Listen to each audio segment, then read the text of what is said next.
to put that in a warhead. Kerry Sick, we're going to ask you to stay in place, and all of our correspondents around the world as we continue our coverage of America at War, Operation Desert Storm. We'll be back right after this.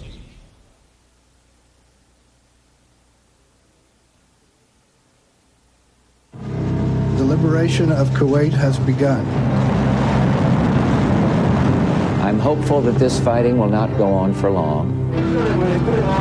We are in the very early stages of this operation. Here it comes now, Tom. There's a very big bang right out the western side of the city.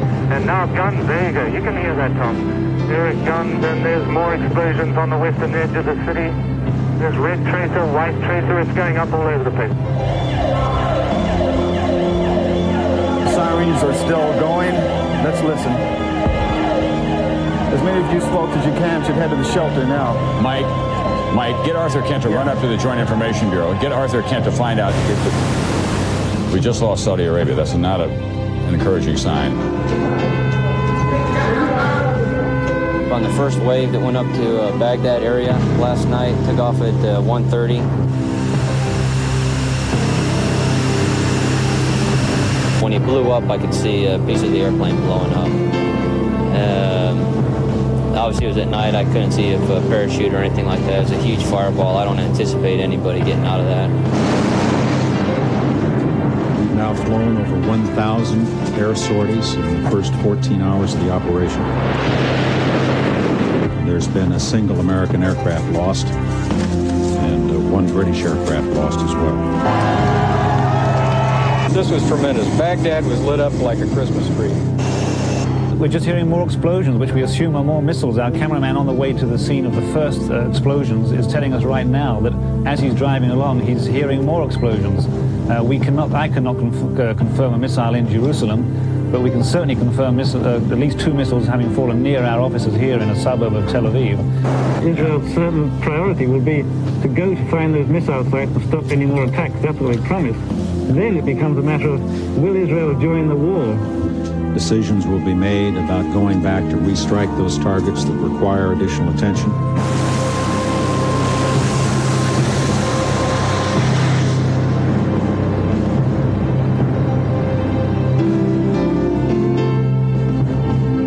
From NBC News, America at War continues.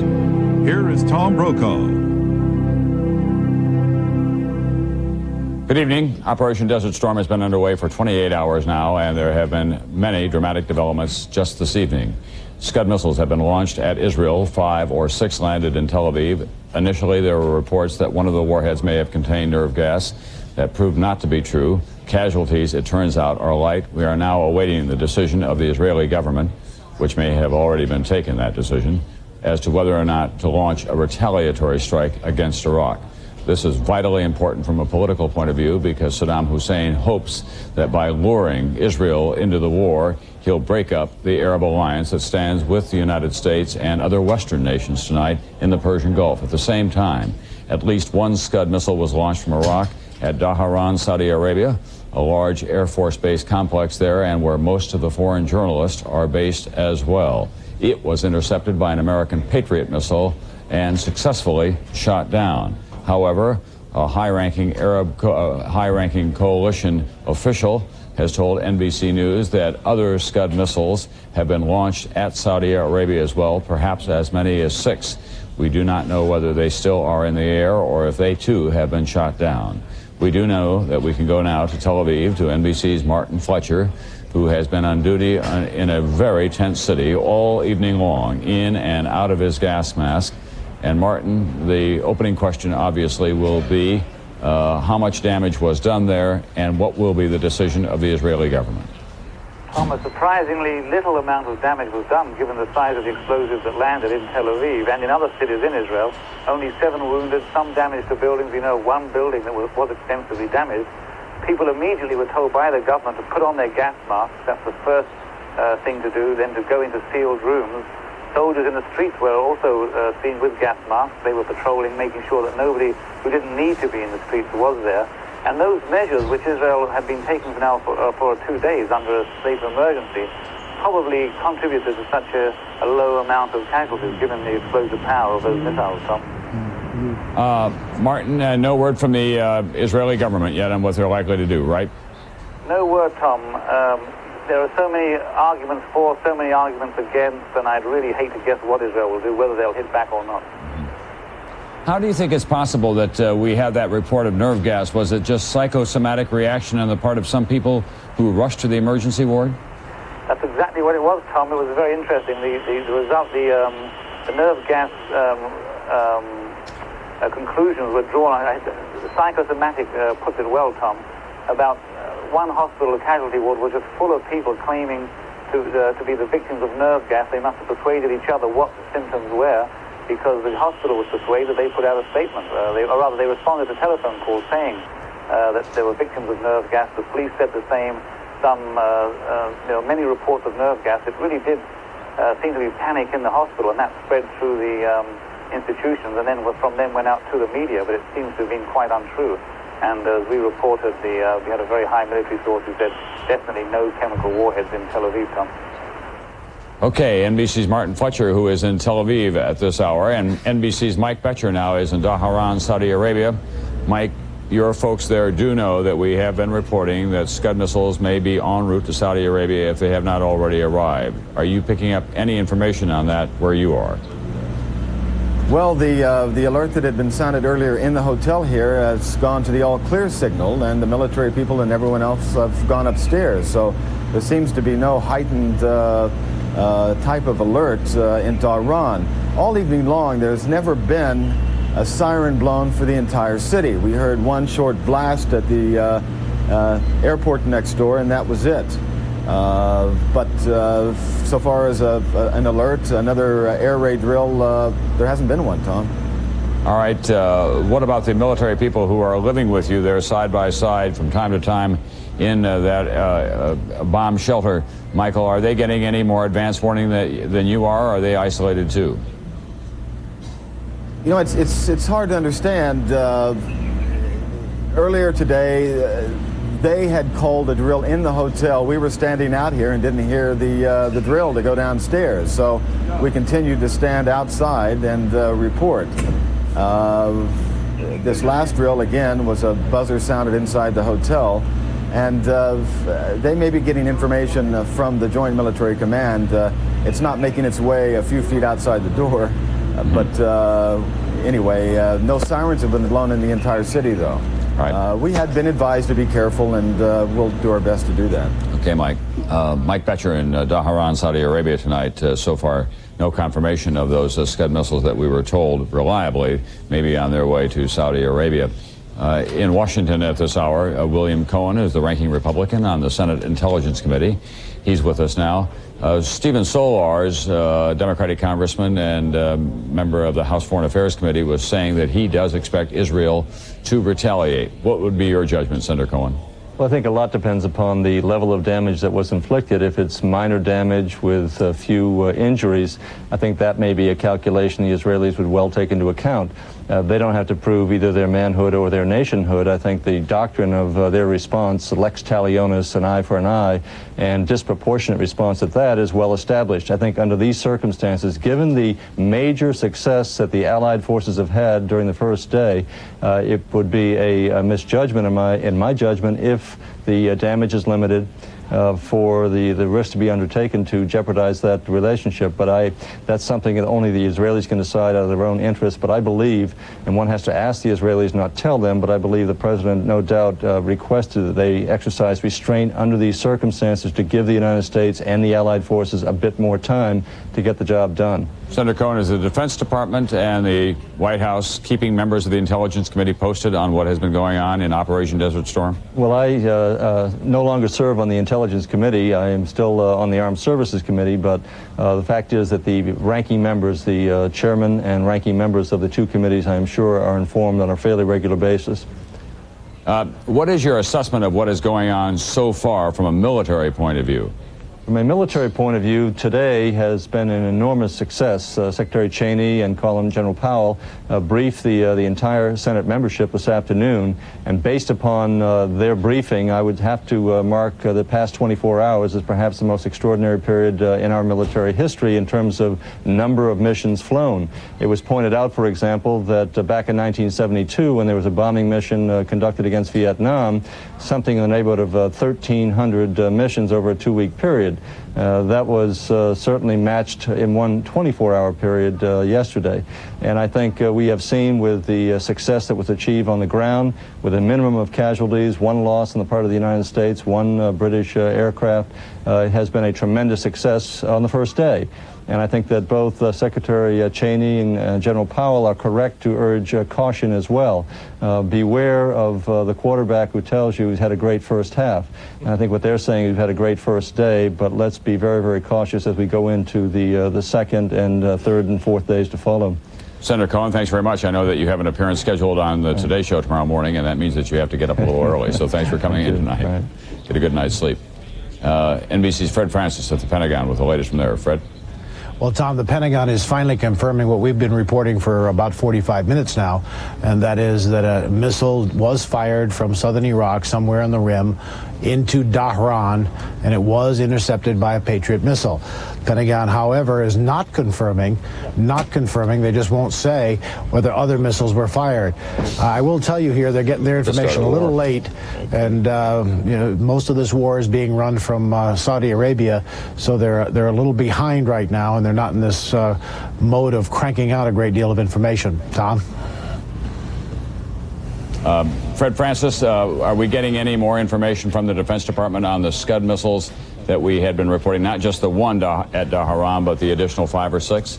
No, they're not confirming that, but they're not denying it either. They just they know they shot one down that got close to Dhahran, and but they're not denying or confirming the other ones, Tom.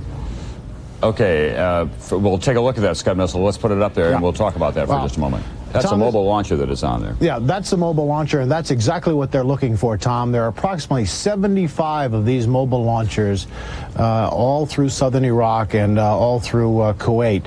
And but they're clustered together. There's not one here and then 50 miles away somewhere else. And you know, there's that is a similar missile. I'm not sure that's exactly a Scud. It is a Scud, the Al Hussein Scud missile. And those aren't the launchers you'll see out in the desert, but they're quite similar. Those are just carriers. The launchers are quite different. The earlier picture we had showed how they are configured when they are on the battlefield. That's how they're brought to the battlefield, which we just saw there. What the Iraqis have done with these launchers to hide them from the U.S. satellites and the U.S. reconnaissance planes, they have dug big ditches in the desert, and they have driven these launchers with their missiles on top into the ditches, and then they've covered them up with camouflage so that the satellites cannot see them. And under cover of dark, and it certainly was dark and almost daylight in Saudi Arabia, or soon to be, they bring them out and they'll fire them. So it's very difficult to target the launchers like that when they can't be seen. Very difficult, but we are told they are being targeted. They're using all the resources of the U.S. intelligence gathering to find out where they are and target them. And we can only assume, since we know at least 6 were launched and maybe 12 tonight from Iraq, that U.S. warplanes are on their way heading into those launchers. Okay, Fred Francis, thank you very much. Fred Francis at the Pentagon. Sitting here in a studio with me in New York is a man with a vast amount of experience in that part of the world who has been watching all of this very carefully, former Secretary of State Henry Kissinger. Let's talk first of all about the options available now to Israel tonight. It has taken a hit, 6 missiles into Tel Aviv. Casualties are light, property damage probably not very substantial at all. Can President Bush say to Yitzhak Shamir, sit tight? He can say it, and it would be understandable if he said it, because the whole purpose of this attack really is to draw Israel into the war against the Arabs. Israel had stayed out of the Kuwait issue. It had nothing to do with the Kuwait issue, and it has been extraordinarily restrained.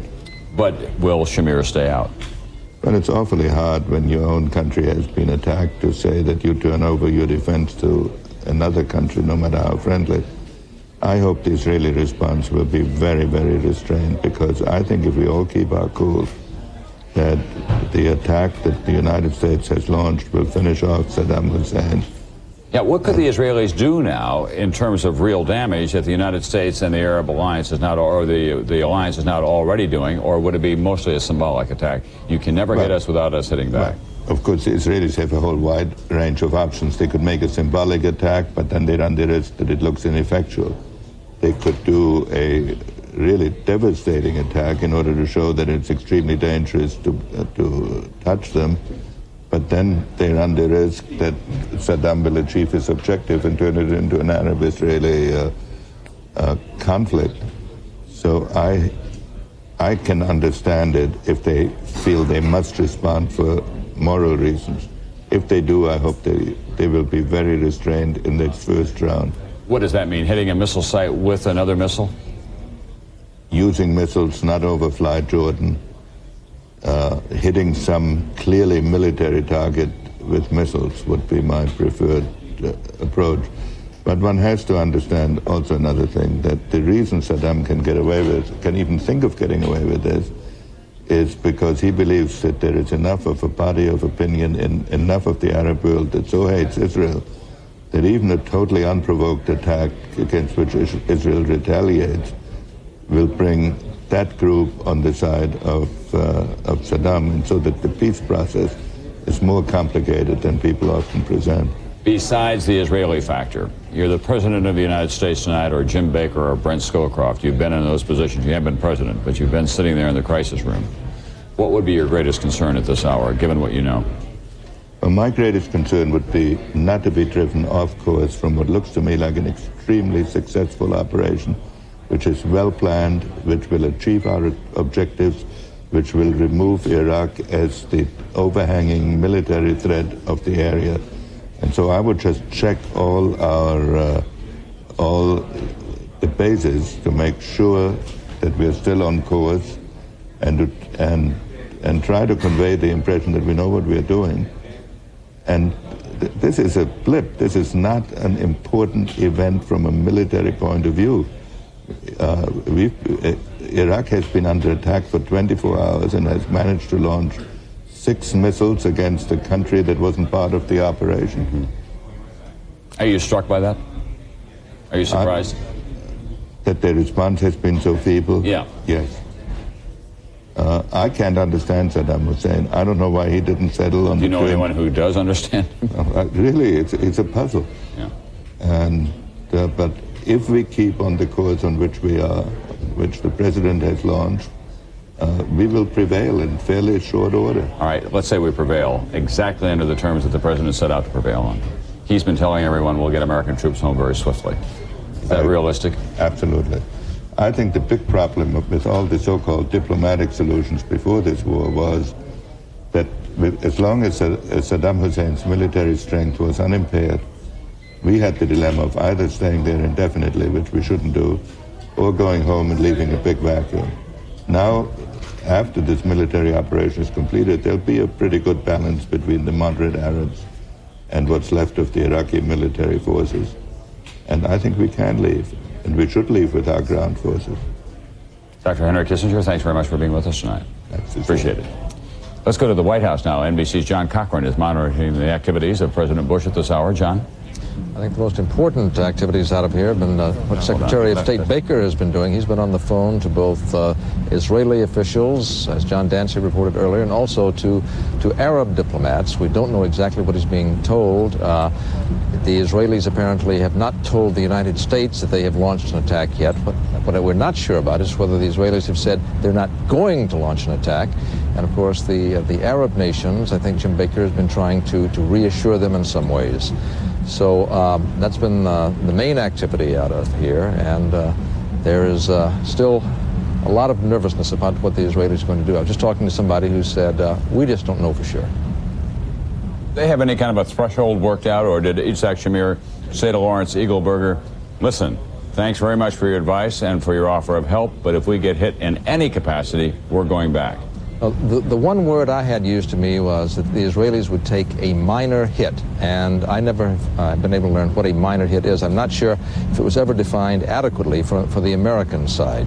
I think obviously the threshold, as we've been saying all evening, included a chemical or nerve gas hit, and that apparently has not happened. So I think from the American side, U.S. officials will be arguing that what Israel endured tonight, while outrageous and while George Bush condemned it in strong language tonight, issuing a statement from the White House, it still isn't enough for the Israelis to go in themselves. And of course, the United States has gone in there, as Fred Francis has reported. We're going after these missile sites. And apparently, from the wording of the communique out of the White House, the British must have too, because it said coalition forces. And of course, it's U.S. and British pilots who are doing the fighting so far, Tom. Thank you very much. John Cochran at the White House tonight. NBC News, complete and uninterrupted coverage of America at War. Operation Desert Storm will continue right after this.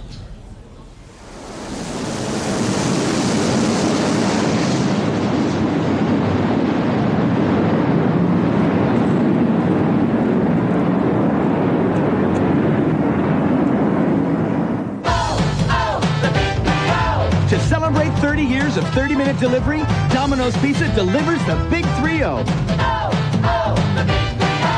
Order a large pizza at regular price and get a medium with your favorite topping for just 30 cents more. A great deal like this won't last forever, so call now and ask for the Big 3-0.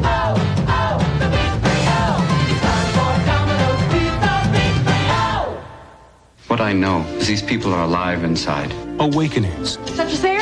It's a miracle. Where are my glasses? They're on your face. Golden Globe nominee, Best Actor Robin Williams. You thought what you'd like to do today? Everything. Robert De Niro, winner, Best Actor, New York Film Critics. Gene Shalit calls it a stunning motion picture. People have forgotten what life is all about. And Joel Siegel says it's a movie you have to see. Robert De Niro, Robin Williams, Awakenings, rated PG-13. Now playing in a theater near you. Check newspapers for locations. Color Tile's bigger, better clearance sale. Ceramics galore for walls and floors from 59 cents each. Great buys. Big savings on DuPont Stainmaster Carpet. Only $12.99 installed. Yes, vinyl styled by the sheet, by the tile. 42% off. And introducing window colors, mini blinds in every shade. Buy one, get two free. At Color Tile, bigger and better. If you're looking for a great vacation, start at the top. Take a 3, 4, or 7-day fun ship vacation on Carnival, the most popular cruise line in the world.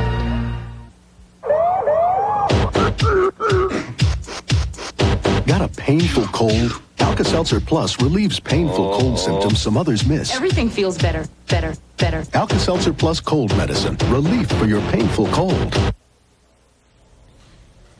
Colonel Harry Summers is one of our resident military experts. He's with us now. Let's talk about Saddam Hussein. I was just asking Henry Kissinger if he was struck by what appears to me to be a feeble response on his part. This guy talks tough and swings back very slow indeed. Exactly so. As we were talking earlier, a 6-missile attack is hardly a major attack. You'd think if he was going to do it, he'd do it in force. But again, as we said, maybe that's all he had. Or it may have been a problem of command and control. But it's certainly puzzling. Do you think that he just vastly underestimated what he was facing here? I mean, how could he be so isolated that he cannot believe that this is what he was going to get? I think he totally underestimated. Great miscalculation that he didn't have a clue of what he was up against. He thought he was going to be up against another Iran-type war, and he had no idea of the ferocity of the military forces that he had arrayed against him. The Patriot missile worked pretty well tonight. Yeah, and I'm sure anti-aircraft people are glad to hear that. Yeah, that's a new weapon that we have. Exactly. Never been tested in combat before, and evidently performed well. And they're fairly mobile. I mean, they can take them out and set them up fairly swiftly, can't they? Exactly. Sure can. All right. Is that the warfare of the future, missile to missile? To some degree, although I must say, as an infantryman, you always have to have the man in the loop. Yeah. But, and I think the man will always play a role in it. That we're not going to see robotic warfare. All right, Colonel Summers, we'll ask you to stand by there. I think that NBC's Keith Morrison is ready or not? Sure. Okay, we want to tell you about what's going on in the economy today. The financial markets have been wildly affected by all of this. The Dow Jones, up 104 points today, was the second biggest gain in history, a jump of almost 5%. In Tokyo, the morning session was an up and down affair. The market climbed at the opening, gaining almost 2%. And then when they got the news from Israel, it dropped precipitously.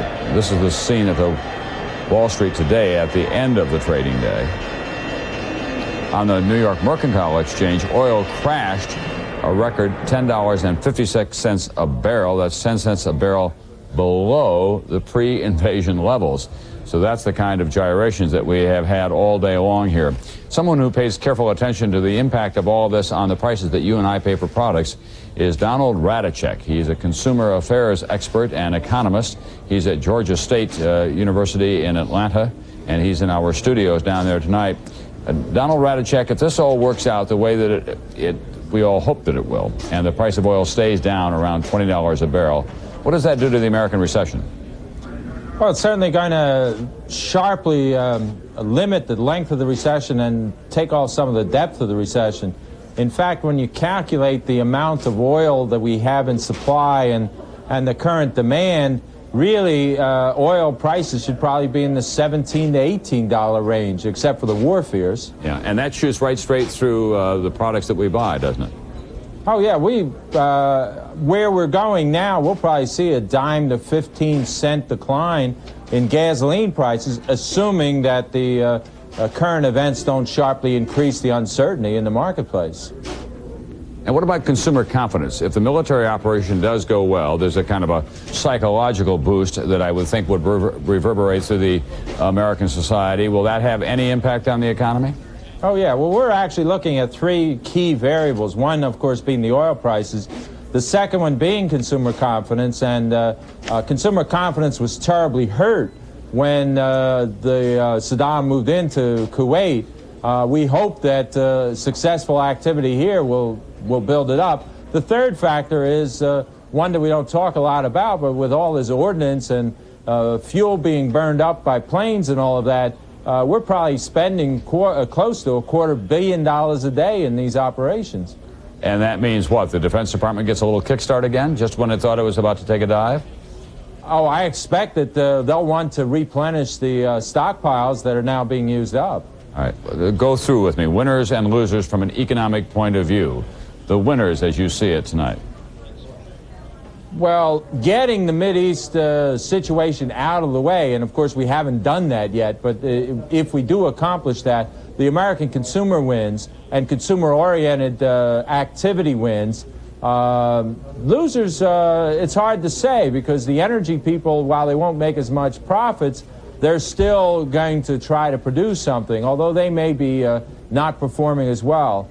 I would expect, however, that the stock market will probably take some of its euphoria out and decline on the opening tomorrow. And Donald Radicek, what about those energy-producing areas like Oklahoma and Texas and parts of Kansas, even North Dakota, that have been in a kind of downward spiral and began to make a little bit of a comeback as a result of these higher oil prices? They go back to ground zero again? No, not really, because a lot of their activity has been as a result of increased drilling because of the horizontal drilling techniques that they now have. They can get a better yield on their drilling activity. Obviously, they'll do better if the oil prices were at $30 or $32 a barrel, but at $18 or $19 a barrel, there will be drilling. All right, thanks very much, Donald Radicek, an economist at Georgia State University in Atlanta, Georgia, an authority on consumer pricing and what happens when there's a ripple in the economy of any kind. We'll have continuing coverage of Operation Desert Storm, America at War, right after this station break.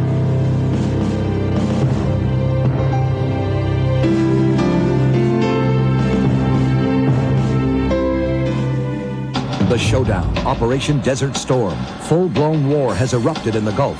Watch an expanded edition of Today for complete coverage. Tomorrow morning on NBC. Getting to know you. Excuse me, sir. Can you tell me why you got to know Geostorm? Well, you just point it and it goes. It's a straight-ahead kind of car. A few sexy curves. A lot of attitude. Now, well, Storm is one of the fastest-moving nameplates in America. What'd you pay for it? Promise you won't tell?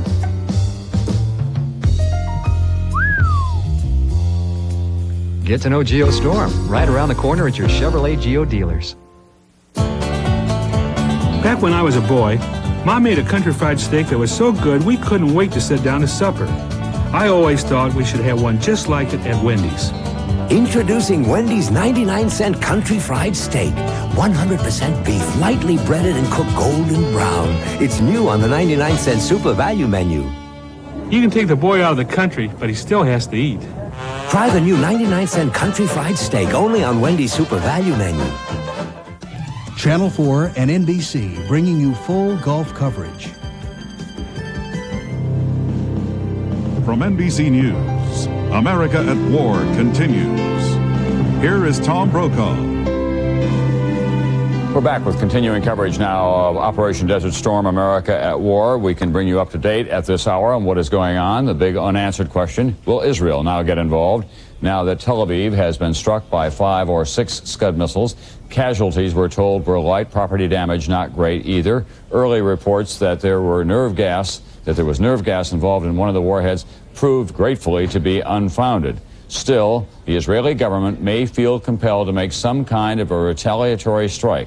Saddam Hussein's hope is, of course, that will cause the Arab alliance, which has been standing so firm with the West, with the United States, to break away because in the past, of course, the Arabs have never been able to stand quietly if Israel gets involved out there. So the big hope is now that, of course, that there will not be any Israeli retaliatory strike, or if there is, that it will not be highly provocative. That's the situation in Israel. In Dhahran, in Saudi Arabia, at this hour, 1 Scud missile was launched, a Patriot missile from the United States was able to intercept it and knock it down. From the Union of American Hebrew Congregations, Rabbi David Saperstein is in our Washington studios right now, and he is there with Joyce Starr, who is an expert on the Middle East. She's with the Global Policy Group. She's written a book called Kissing Through Glass, The Invisible Shield Between the United States and Israel. Let's begin with you, Ms. Starr. Do you think that Israel will strike back? I can't say, and I don't think anyone knows at this very moment, but the likelihood is, yes, there will be a limited retaliatory strike. In the invisible shield between Americans and Israelis, this is the invisible shield. That is the vulnerability that Israelis feel living in the Middle East. And Rabbi Saperstein, what's your best judgment tonight? Are the Israelis going to feel compelled to strike back? Well, if they do, it will be a true test of the humanity and understanding of America's Arab friends, Egypt, Saudi Arabia, and Syria, whether they will recognize Israel's fundamental right of self-defense to strike now in order to avoid being hit again in the future, or whether they'll tear the alliance apart. But if Israel strikes at this point, it will be a preventive measure to deter any future attacks against the civilian populations. Rabbi Saperstein, what kind of an effective damage could they do? It would be mostly a symbolic strike, wouldn't it? It could be, unless they have pinpointed some of the remaining mobile missiles. I'm sorry, Rabbi Saperstein, we're going to break away there. We want to go now to hear from the Israeli ambassador to the United States. He may have additional clues for us. In this auditorium, which we usually reserve for cultural events, I have to make the announcement that tonight, Washington time, during the night in Israel, there has been an unprovoked attack by Iraq, launching Scud missiles, or perhaps improved Scud missiles, at purely civilian targets in Israel,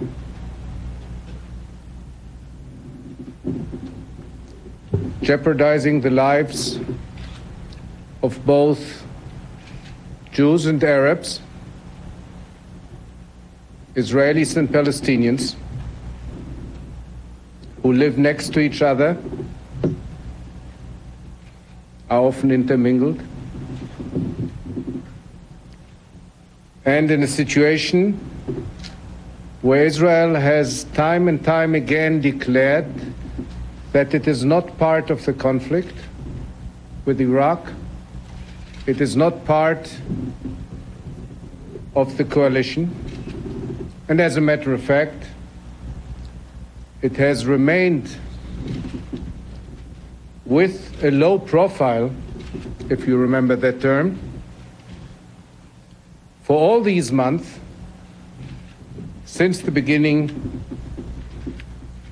of the Iraqi invasion of Kuwait. We don't have exact details as of yet. We understand that there's a possibility that more than 10 missiles were actually launched at Israel. Probably 2 hit the Tel Aviv area, and another one hit the Haifa area. There may have been another hit, but that is not clear as of yet. The missiles in the Tel Aviv area hit a neighborhood in the southern part of the city, inhabited mostly by elderly people and laborers, people who toil for their livelihood. We have so far, and we hope this is a final count, received information that there have been 6 or 7 injured, fortunately not seriously injured, but I don't know the exact details. And there has been considerable damage in property. Among other things, because that area where the missiles hit, it does not usually contain the best of housing, and therefore these houses were probably damaged more than perhaps other houses would have been. Immediately after the information about the missile strike became known, I was in contact with the Secretary of State and the Deputy Secretary of State and with the White House, all of whom conveyed their sympathy in the strongest possible feeling, in the strongest possible language. The word mentioned was devastated, and I must say, listening to their voices, they were indeed. And I was asked to convey this message, as well as others, to my government, to my Prime Minister, which, of course, I promptly did. I know that the 2 governments, or their representatives, have been in contact and are in contact since then. I would like to add only 2 further comments. Number 1, that the government of Israel, and let me add, fully supported by the opposition in Israel, has declared that, of course, Israel reserves the right to respond in any way it would deem fit, without going at the present time into particulars what the decision of the Israeli government in that respect will be. My final comment is that Israel took a very tough decision, knowingly, to risk a first strike on it. We knew that we might be hit. I myself was often asked on TV, do we take these threats seriously? I did say, we all did. We take these threats very, very seriously. There's no reason whatsoever to doubt these threats. Nevertheless, the Israeli government, supporting America's political aims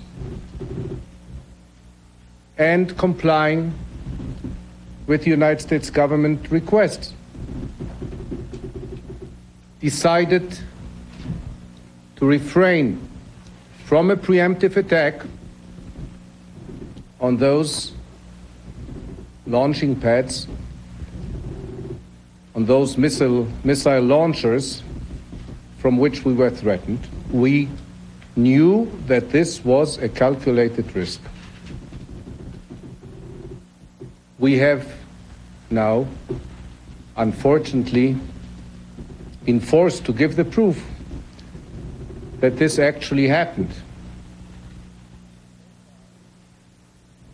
So far, the state of Israel and the people of Israel, and thank God, the casualties were not more numerous. But so far, the state of Israel has paid the dearest price of any of the countries in the Middle East which have faced Iraqi aggression, except Kuwait itself. And Israel, as I said in the beginning, was not a party to this conflict at all. This is all I have to say. Thank you very much. And good night. Mr. Ambassador, has Israel decided to retaliate?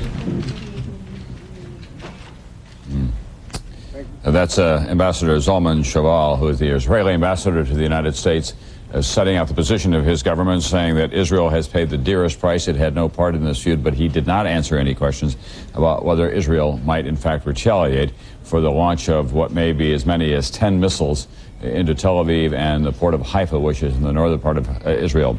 NBC's John Dancy is at the State Department right now. John, what's the guessing there? Well, Tom, I was watching Ambassador Shoval as he said that he has certainly set the scene for an Israeli response if Israel decides to go ahead and do that. There has been heavy pressure on him tonight from the Secretary of State and from Deputy Secretary Lawrence Eagleberger not to do that. They, as he said, had been in touch with him earlier this evening, and of course they have been trying to keep Israel from responding because of what it might do to the Arab coalition, which is supporting the United States there. The theory, of course, is that Saddam Hussein would attack Israel, Israel would respond against Saddam Hussein, and Saddam would then be able to call to his Arab brothers and say, are you going to let me be attacked by the Jewish state? And that they would then throw in with Saddam Hussein. It is an attempt, as the Syrian foreign minister said, to reshuffle the deck in that part of the world. We'll just have to see whether, in fact, it works. Is there any kind of formulation worked out about whether Israel would respond if there were this kind of an attack, or was it just left with that word minor? As I understood it over the weekend when Larry Eagleberger was in Israel, the Israelis were very unhappy about the fact that the United States wanted them to absorb a first strike and not respond. But the United States has made it clear that it would respond on Israel's behalf. Of course, the question is, now that the United States has started doing almost the maximum that it can do, what else can it do to pay back Iraq for that? All right, John Dancy, we want to go to Tel Aviv now, to NBC's Martin Fletcher, who is there. Martin, no additional attacks on Tel Aviv or other parts of Israel in the last hour or so. The big question remains, what does Israel do now? Do you have any answers for us?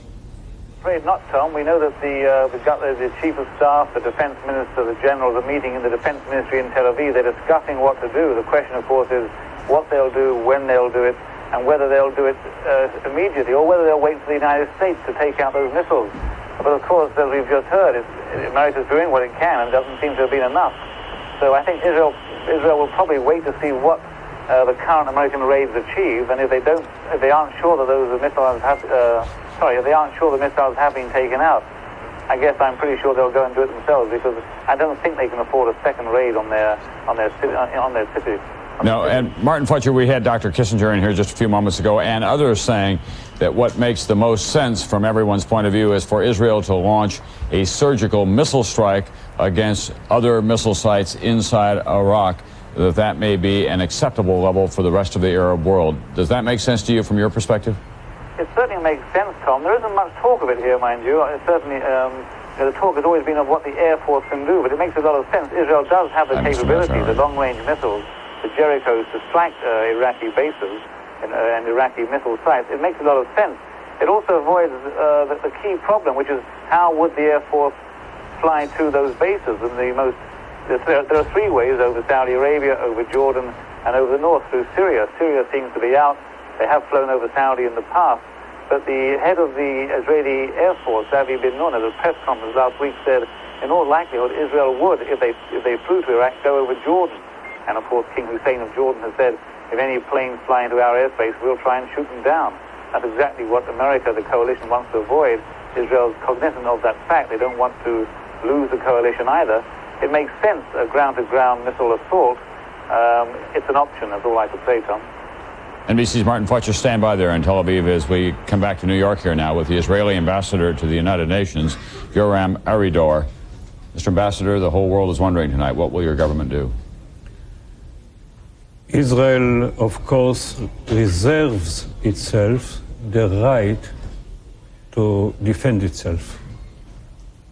And it will use this right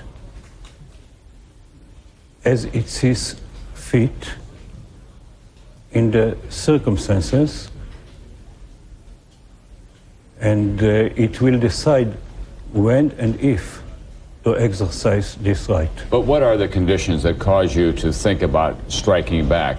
Casualties are light, property damage is not extensive. It did hit in an area of innocent civilians, no question about that.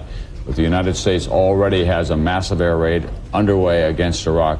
What possible further damage could you do that the United States cannot be doing right now? I will not enter into military considerations. The right for self-defense is an inherent right of every country, including Israel. How to use or exercise this right is within the discretion and the decision of the Israeli government. All right, Mr. Ambassador, I can tell that we're not going to get an answer until probably after it has happened. We do appreciate you coming by tonight. We're going to continue with our coverage here on America Goes to War, Operation Desert Storm, right after this.